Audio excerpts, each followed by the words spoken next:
तो गाइस आपका स्वागत है एडुआर्टिका में एक्सप्लेनेशन इन एजुकेशन में आपका स्वागत।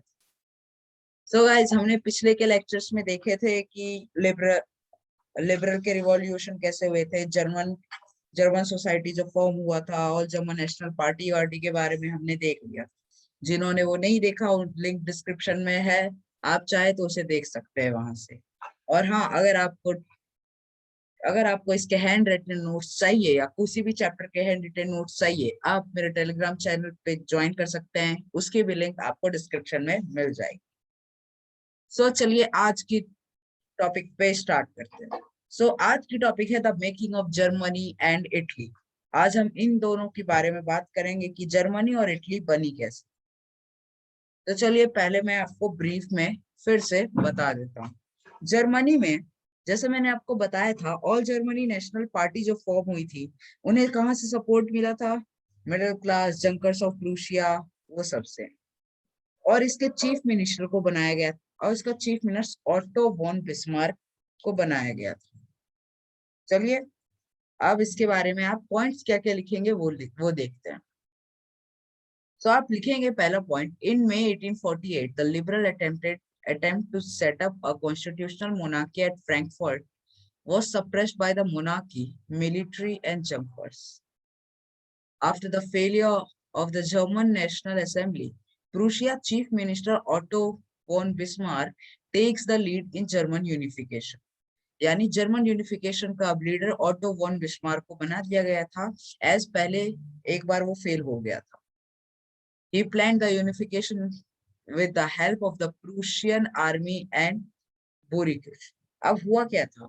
प्रूशिया और इसके बीच में लड़ाई होने लगी थी, जर्मनी के बीच में यूनिफाई कराने की। तो ये लड़ाई टोटल 7 साल चली थी और एट लास्ट में प्रूशिया जीत लिया था।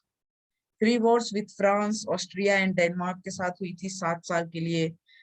एट लास्ट जब प्रूशिया जीत गया, जर्मन उसी टाइम पे यूनिफाइड हो गया। जनवरी 1871 में विलियम वन को यहाँ का किंग बना दिया गया था एंड जर्मनी को इंडिपेंडेंस मिल गई थी। तो चलिए, ये थी जर्मनी की एक छोटी सी कहानी कि जर्मनी को इंडिपेंडेंस कैसे मिली। आई होप आपको समझ आ गया होगा। पॉइंट्स आप यही लिखिएगा जो मैंने बताया, क्योंकि unification of Germany and Italy में भी 3 to 5 मार्क्स के बीच में आएगा। नेक्स्ट स्टार्ट करते हैं हम यूनिफिकेशन ऑफ इटली के बारे में। पहले देख लीजिए ऑटो वॉन बिस्मार्क और यूनिफाइड जर्मनी इन 1871। देखिए जर्मनी कितना बड़ा हो गया जब यूनिफिकेशन हुई इसकी। तो प्रूशिया टेरिटरी ये थी, अदर जर्मन स्टेट्स थे ही पहले, और बाउंड्री ऑफ जर्मन एम्पायर देख सकते हैं इतना बड़ा है। सो गाइस अब आगे बढ़ते हैं। आगे बढ़ने से पहले मैं आपको बता देना चाहता हूँ, फिर से याद दिला देना चाहता हूँ कि अगर आप मेरे चैनल पे नए हैं तो प्लीज प्लीज प्लीज सब्सक्राइब कर लेना इस। हम आगे बढ़ते हैं। अब हम यूनिफिकेशन ऑफ इटली पढ़ेंगे। यूनिफिकेशन ऑफ इटली के बारे में बताने से पहले आपको इसके बारे में ब्रीफ बता देता हूँ। 19th सेंचुरी में इटली जो है टोटल 7 स्टेट्स में डिवाइडेड थी और सिर्फ एक स्टेट यानी सर्डिनिया पाइडमोंट, वो सिर्फ इटालियन रूलर के अंदर था। बाकी कोई भी रूलर के अंदर नहीं थे इटालियन, बाकी सब अलग अलग रूलर के अंदर थे, वो हम जानेंगे। सबसे पहला पॉइंट तो आप यही लिखिएगा कि इटालियन स्टेट वाज डिवाइडेड।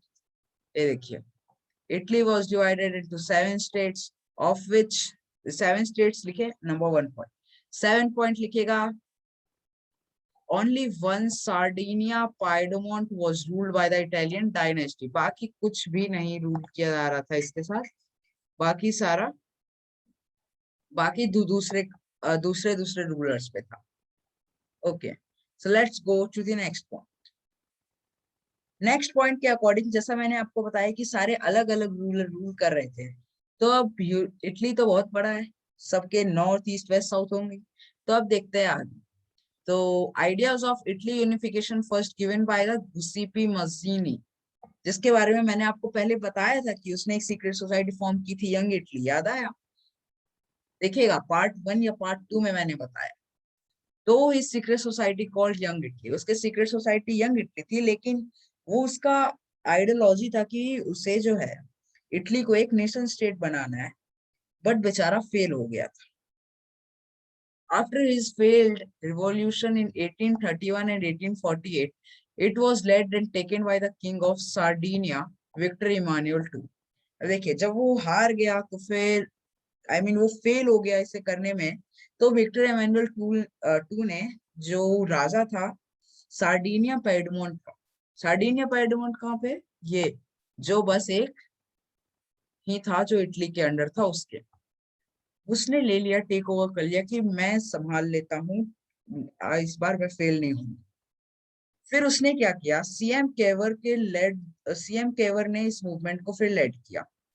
ये chief minister of Sardinia count Cavour led the unification of process by diplomatic alliances with France to defeat Austria and unify its northern territories.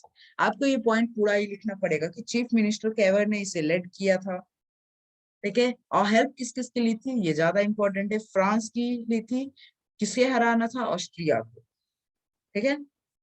Austria को हराना था, यानी वो नदर्न पार्ट्स में था, as यहाँ पे लिखा है कि नदर्न टेरिटरी था वो, नदर्न टेरिटरी का वो रूलर था। और इन सदर्न पार्ट, अब सदर्न पार्ट भी तो है, अगर वो दो कैप्चर हो गए तो बहुत ईजी है। तो सदर्न पार्ट में गिसिपी गार्डली था, याद रखिएगा, वो गिसिपी मजानी, ये गिसिपी मजानी था जो इसके बारे में सोचा था और यंग इटली फॉर्म किया था। और गिसिपी गार्ड बार्डली ने इसे सदर्न पार्ट ऑफ इटली को आजाद करवाया था। वहां पे led the movement, southern part में इसने लेट किया था local peasants support to drive out the Spanish ruler, Spanish ruler को हटाने के लिए। वहां पे अब देखिए मैं आपको बताता हूँ, नॉर्थ इटली में ऑस्ट्रियन हैसबर्ग था, यानी वहां पे ऑस्ट्रिया का रूलर था। सदर्न पार्ट में किसका था फिर, आज आपने अभी देखा बourbon किंग्स ऑफ स्पेन में, स्पेन का था। बचा जो मिडिल पार्ट, वो पोप के अंदर था, पीओपी, पोप के अंदर। Thus the process of unification, thus the process of unification completed with the crowning of Victor Emmanuel II, asking of Italy in 1861. अब देखिए हुआ क्या, Victor Emmanuel two, count Cavour, Garibaldi, ये सब थे। अब देखिए होता क्या, north Italy Austrian Habsburg, as आपने देखा कि सीएम काउंट केवर ने हेल्प किया था उसे आजादी में लिए। फिर मिडिल में पोप था, और सदर्न में बourbon किंग्स ऑफ स्पेन था, जिसे गरीबार्डली ने, गिसिपी गरीबाल्डी ने किया था आजादी में। अब आपके दिमाग में जरूर ये क्वेश्चन आ रहा होगा, और नहीं आ रहा तो आप सोचिए कि मिडिल इटली को किसने किया होगा फिर आजाद, वो तो बेचारा अकेला पड़े। तो देखिए अब होता क्या, ये देखिए ये नॉर्थ ईस्ट वेस्ट साउथ है, ठीक है। अब होता क्या है, अगर कोई भी बंदा नॉर्थ से, ईस्ट से, वेस्ट से और साउथ से, ठीक है, ये तीनों जगह से, ये चारों जगह से भिड़ा जाता है, तो बीच वाले के पास और क्या चारा रहता है, चारा नहीं रहता है, वो बस रिजाइन कर देता है कि भाई मैं नहीं करूंगा, अब मेरे को नहीं लड़ना है, तुम ले लो और हम यहाँ पर से चले जाते हैं। वही हुआ था कुछ इनके साथ। इटली जो है कुछ इस टाइप का है। और यहाँ पे देखिए, ये जो है ये आपका है सरडिनिया, एक से रुकिए, ये आपका है सरडिनिया, ठीक है। उसके बाद क्या, आप तो खुद ही समझ गए होंगे, एज आप लोग स्मार्ट है, इसका सदर्न पार्ट, ये सदर्न पार्ट जहाँ पे ये गरीबाल्डी ने हेल्प किया था, राइट। उसके बाद ये नदर्न पार्ट जहाँ पे इसने हेल्प किया था, किसने किया था, सीएम केवर ने, काउंट केवर ने। अब बच कौन सा पार्ट रहा है, अब आप उस पर ध्यान दीजिए, बच रहा है बस ये मिडिल पार्ट। अब यहाँ पे क्या होगा, ये तो अब आप ही पूछिए, ये तीनों तरफ से घेरा गया है, तो ऑफ कोर्स अब तो इसे रिजाइन ही करना पड़ेगा। तो एट लास्ट पोप ने रिजाइन कर दिया, और वो वहां पर से एकम्प्लिश हो गया, मतलब वो भाग गया कि भाई हमें नहीं चाहिए, हम हार मानते हैं, और एट लास्ट 1861 में पूरा इटली यूनिफाई हो गया था और उसका राजा विक्टर इमानुएल II को बना दिया गया। सो गाइस, आज की वीडियो में इतना ही। मिलते हैं अगले वीडियो में। तत्कालिक आप पढ़ते रहिए, समझते रहिए, सब कुछ करते रहिए। अगर आपको वीडियो अच्छी लगी तो like, subscribe, share and bell icon को दबाना ना भूले, ताकि आपको नई नई वीडियोस की नोटिफिकेशन आते रहे। Thank you and have a great day ahead. Meet you soon with the interesting videos. Thank you.